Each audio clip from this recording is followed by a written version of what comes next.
Deepfake videos are everywhere now. You have probably already seen them. Videos that show people, like celebrities, saying and doing things they never actually did. Fortunately, Intel is developing several solutions to detect deepfakes in real time. Like the one you are seeing right now. Because you're not the real İlke Demir, I am. Well, you can hardly turn on a newscast these days without hearing about the advances in artificial intelligence, or AI. Honestly, the advances in AI do frighten me a bit. So I turned to Intel for some reassurance. Intel is Oregon's largest private employer with some 22,000 employees, mostly in Washington County. And joining me now from her lab in Los Angeles is the senior staff research scientist at Intel Labs, Dr. İlke Demir. Thank you for joining me on Eye on Northwest Politics. Thanks for the invitation. Glad to talk about AI. Well, how is Intel involved with AI development or applications?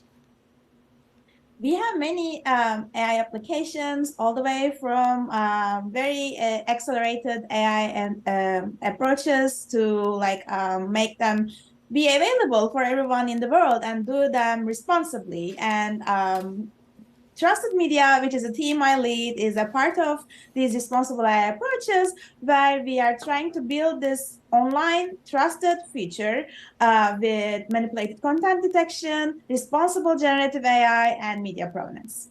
Okay, now AI detection. Why is that important? Well, do you think I'm real when you look at me? Is this a real video? Well, probably I wouldn't put my deepfake here, right? But it is very important because deepfakes are spreading political misinformation, impersonation, adult content, and all of them are decreasing both digital trust, societal trust, and personal trust. If I share fake content and you believe me, when you realize that the content that I share is fake, you won't believe me anymore. You won't trust me anymore. So all of these detection approaches, and especially real-time and interpretable detection approaches, are important for building this online trust. Where do you see AI going in the future? I mean, we looked at AI as science fiction as recently as 5-10 years ago. Now AI is science fact. Where do you see it going in the future? Well, we have been, this is my personal opinion, but we have been limited and bounded by this little window for a long time. So I think AI should take us into 3D worlds where we can express ourselves better, where we can have those interactions and these communications and media, entertainment, games, work, everything in 3D without being projected on this 2D plane. So I really hope that AI and all these advancements in deep learning, in content creation, in 3D will take us all to those 3D worlds. Should the public be worried about unintended consequences with AI? The unintended consequences are being a little bit too much emphasized, in my opinion. We are not there yet at all, but that doesn't mean that you should just blindly trust AI. AI should always be a tool for humans, for enhancing human work, enhancing human labor, enhancing human experiences, and we have had automation for so long. So AI is just like one level more elaborate, more complicated automation on top of the tools that we already have. So as long as the limitations of AI approaches are known, as long as what they can do and what they cannot do is clearly, transparently explained to the public, I don't think there is anything to fear. Well, here's my fear, and maybe it came from watching too many episodes of Westworld, but is it possible through AI to develop realistic-looking robots that can act human and basically decide they don't need us? Well, I'm also a Westworld fan, so I don't know whether I can answer this objectively. It's basically about human-looking robots taking over the world. Yeah. Right. These AI approaches are developing in mostly separate tracks for now. So we have these conversational AI approaches that are text-based, that are creating like nice sentences, they are repeating the knowledge of the world in a more organized way, etc. Then there's deepfakes, as just being shown right now, which are creating very realistic looking humans. Then there's speech approaches that are creating like realistic speech, etc.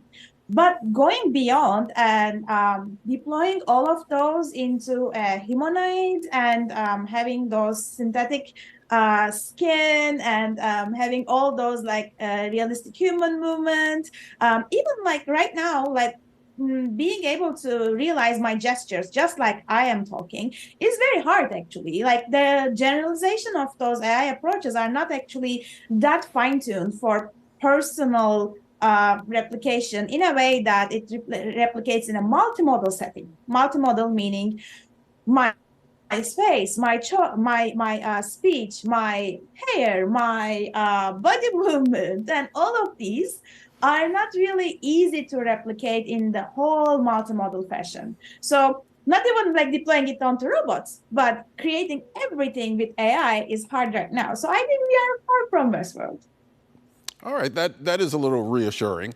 How is AI already being used? So AI has been used for many different approaches, many different domains, and we have been like using them. I think the one that is more relevant to us is like for manufacturing, for example. Can we make the manual work that is going into like chip building a little bit less manual? Can we actually let AI help humans build tools?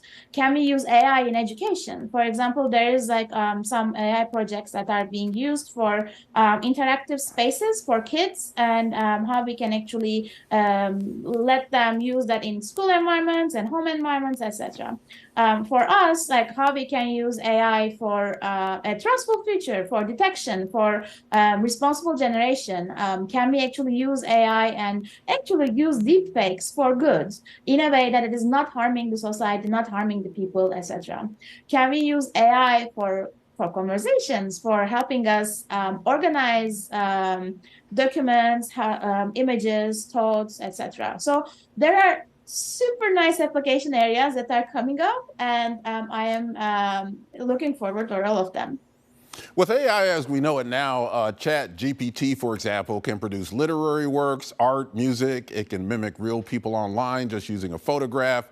What about copyrights or artistic material derived from real artists' work? Have we figured that out yet? That's a wonderful question. So we actually have some works that we want to protect those artistic images, even photographs or anything that is coming from human nature that we want to copyright to not be used by AI algorithms. And for that, we are actually using AI for protection. And there are also some standards and some coalitions that are being formed. For example, C2PA, Coalition for Content Protection and Authentication, is one of the coalitions that Intel, Adobe, Microsoft, and many other companies are a part of. So these companies come together and they build standards about how they can do media provenance, so that whenever a piece of copyrighted work is being used, it can be traced back to its origins. Who created it, how it was created, why it was created, etc. Now, taking it to the synthetic content, we actually want to apply this to synthetic content that are created with good users, with like genuine users. If there is a generative model that creates content based on consented data, then we should be able to give its provenance and information, give its background information inside the data. So whenever a consumer is using that media or seeing that image or seeing that video, they will know which model created it, who created it, it was created with consent, etc. So media provenance is a future in that synthetic space to inform the users about the origins. Dr. Ilke Demir, thank you for joining me on Eye on Northwest Politics. I have more questions, but a very interesting topic. Thank you. Thank you. Pleasure.